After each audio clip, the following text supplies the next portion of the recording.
प्रिय छात्रों, आज इस वीडियो में हम लोग पढ़ेंगे किसी विलयन में विलेय की सांद्रता प्रदर्शित करने की विधियां। किसी भी विलयन में जो विलेय की सांद्रता होती है उसको प्रदर्शित करने के निम्न तरीके हैं। पहला, प्रतिशत में या इन परसेंटेज। दूसरा है ग्राम प्रति लीटर, इन ग्राम पर लीटर। तीसरा है नॉर्मलता में, इन नॉर्मेलिटी।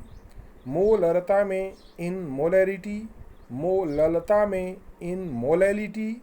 मोल प्रभाज में, इन मोल फ्रैक्शन। फार्मलता में, इन फार्मेलिटी। और ppm पार्ट्स पर मिलियन में। अब यहाँ पर जो प्रतिशत में व्यक्त करने की विधि है, तो प्रतिशत में सांद्रता व्यक्त करने की 3 तरीके हैं।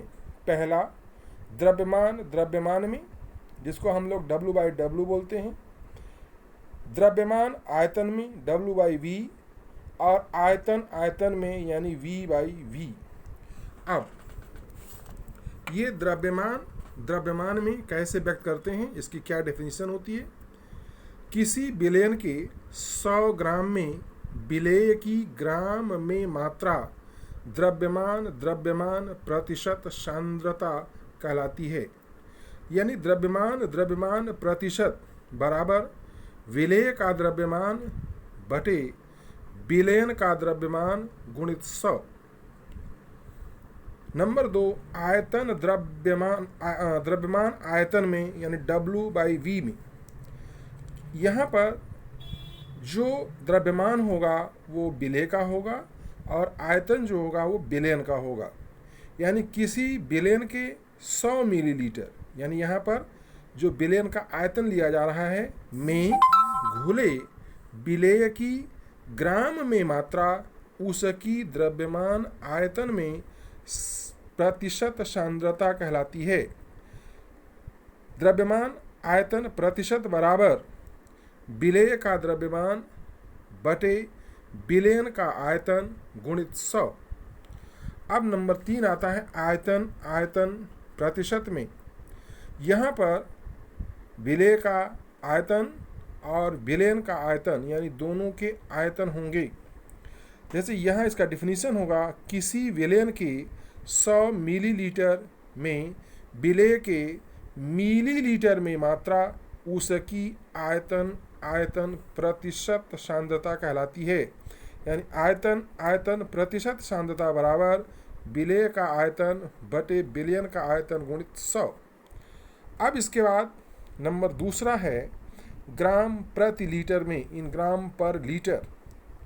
यहाँ पर जो विलेय की मात्रा होगी ग्राम में होगी और जो विलयन का आयतन होगा वो लीटर में होगा। किसी विलयन के 1 लीटर में जितने ग्राम विलेय घुले होते हैं वह उसकी ग्राम प्रति लीटर में सांद्रता कहलाती है। इसे विलयन की शक्ति भी कहते हैं। यानी ग्राम प्रति लीटर जो सांद्रता होती है इसे विलयन की शक्ति भी कहते हैं। तो शक्ति या ग्राम प्रति लीटर में सांद्रता बराबर विलेय की मात्रा ग्राम में बटे विलयन का आयतन लीटर में। अब बात आती है नॉर्मलता की। नॉर्मलता यानी नॉर्मेलिटी कैसे हम व्यक्त करते हैं, तो किसी विलयन के 1 लीटर में घुले विलेय के तुल्यांक उस विलयन की नॉर्मलता कहलाती है।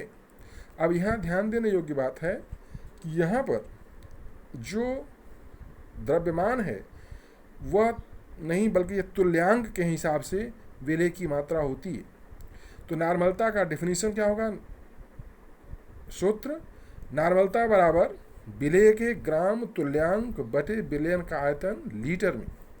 अब ये ग्राम तुल्यांक कैसे निकालते हैं, इसको निकालने के लिए विलेय का भार बटे विलेय का तुल्यांकी भार मालूम होना चाहिए।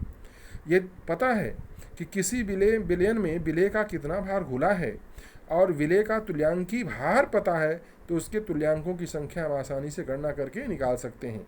और बटे विलयन का आयतन इन लीटर। तो विलयन का भार W बटे E, यानी विलेय का तुल्यांकी भार बटे विलयन का आयतन V इन लीटर, यानी सूत्र क्या हो जाएगा, N बराबर W बटे E into V in litre, जहां W क्या हो गया, विलेय का भार, E क्या हो गया, विलेय का तुल्यांकी भार, और V क्या हो गया, विलयन का आयतन इन लीटर। यहाँ पर कुछ पदार्थों के अणुभार और उनके तुल्यांकी भार दिए गए हैं। जैसे हाइड्रोजन क्लोराइड, इसका जो अणुभार 36.5 और तुल्यांकी भार भी 36.5 होता है।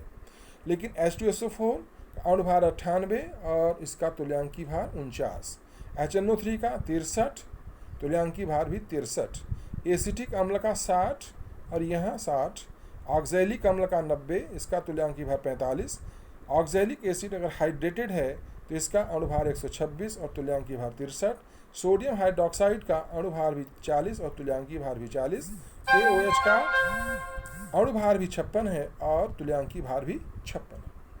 तो यहाँ कुछ पदार्थों के तुल्यांकी भार दिए गए हैं, जिनकी जहाँ आवश्यकता होगी अंक की गणना में वहाँ हम लोग प्रयोग कर सकते हैं। अब बात आती है मोलरता की, इन मोलरिटी। तो किसी विलयन के 1 लीटर में उपस्थित विलेय के मोलों की संख्या विलयन की मोलरता कहलाती है। यहाँ पर जो विलेय है उसकी मोलों की संख्या ली जाएगी। तो मोलरता बराबर क्या हो जाएगा, विलेय के मोलों की संख्या बटे विलयन का आयतन इन लीटर। तो मोलों की संख्या कैसे निकलती है, भार बटे अणुभार से, यानी W/M से। तो W/M इंटू V लीटर, तो ये आपका सूत्र बन गया। अब यहाँ पर ये जो M बराबर W बटे small m into V in litre, तो कैपिटल M क्या है, मोलरता, स्मॉल w क्या है, विलेय का भार, स्मॉल m क्या है, विलेय का अणुभार, और यहाँ V क्या है, विलयन का आयतन इन लीटर।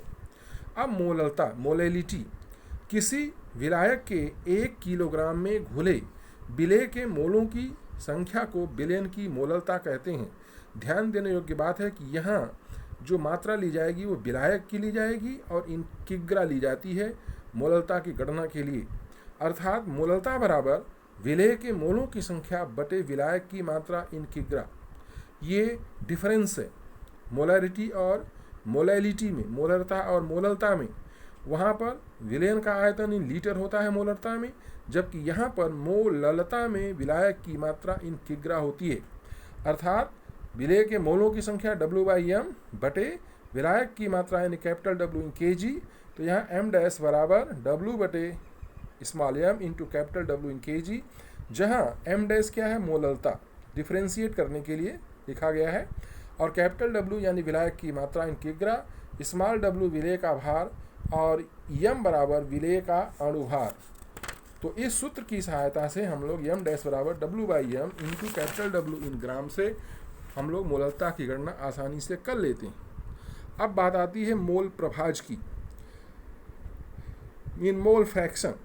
यदि किसी विलयन में विलायक के मोलों की संख्या कैपिटल N और विलेय के मोलों की संख्या स्मॉल n है, तो विलयन में घुले कुल मोलों की संख्या कितनी हो जाएगी, N प्लस कैपिटल N। अब N क्या होता है, यानी कि विलेय के मोलों की संख्या विलेय का भार बटे विलेय का अणुभार, और ये विलायक के मोलों की संख्या बराबर विलायक का भार बटे विलायक का अणुभार। तो इस तरह से हम लोग अगर विलेय का मोल प्रभाज निकालते हैं तो विलेय के मोलों की संख्या बटे विलयन में कुल मोलों की संख्या यानी X विलेय का मोल प्रभाज बराबर स्मॉल n बटे small n plus capital N। इसी प्रकार विलायक का मोल प्रभाज क्या होगा, विलायक के मोलों की संख्या बटे विलयन में कुल मोलों की संख्या, अर्थात X ऑफ विलायक इक्वल टू कैपिटल N बटे small n plus capital N। अब प्यारे बच्चों, किसी भी विलयन में विलेय का मोल प्रभाज और विलायक के मोल प्रभाज का जो सम होता है, योग होता है, दैट इज इक्वल टू 1। ये वेरी इंपॉर्टेंट है। अगर किसी न्यूमेरिकल में हम विलेय और विलायक का मोल प्रभाज निकालते हैं तो उत्तर की गणना की जांच आसानी से कर सकते हैं। यदि दोनों के योगफल का मान 1 है तो हमारा उत्तर सही है। अगर नहीं आ रहा है इसका मतलब कि हमारा कहीं न कहीं गणना में गड़बड़ी हो चुकी है। अब इनफॉर्मेलिटी, फॉर्मलता में, किसी विलयन के 1 लीटर में यदि किसी पदार्थ का सूत्र द्रव्यमान के बराबर मात्रा घुली हो तो उस विलयन की फॉर्मलता 1 होती है। अर्थात फॉर्मलता का सूत्र होता है विलेय का द्रव्यमान बटे विलेय का सूत्रभार गुणित विलयन का आयतन इन लीटर। तो इस सूत्र की सहायता से हम फार्मलता की गणना आसानी से कर लेते हैं। अब हम लोग बात करेंगे इन ppm पार्ट्स पर मिलियन की। किसी विलयन के 1 मिलियन यानी 10⁶ ग्राम यानी 10⁶ ग्राम में उपस्थित विलेय की ग्राम में मात्रा उसकी ppm में सांद्रता कहलाती है।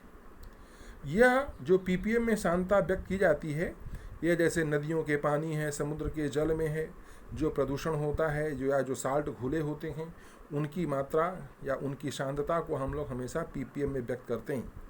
तो विलेय की सांद्रता ppm में बराबर विलेय का द्रव्यमान बटे विलयन का द्रव्यमान इन ग्राम में इंटू 10⁶, यानी कि यहाँ पर 10⁶ 1 मिलियन पार्ट में कितना पार्ट विलेय का होता है, उस सांद्रता को हम लोग ppm या पार्ट्स पर मिलियन में कहते हैं। इस प्रकार से हम लोग विभिन्न मात्रकों में विलयन की सांद्रता की गणना करते हैं।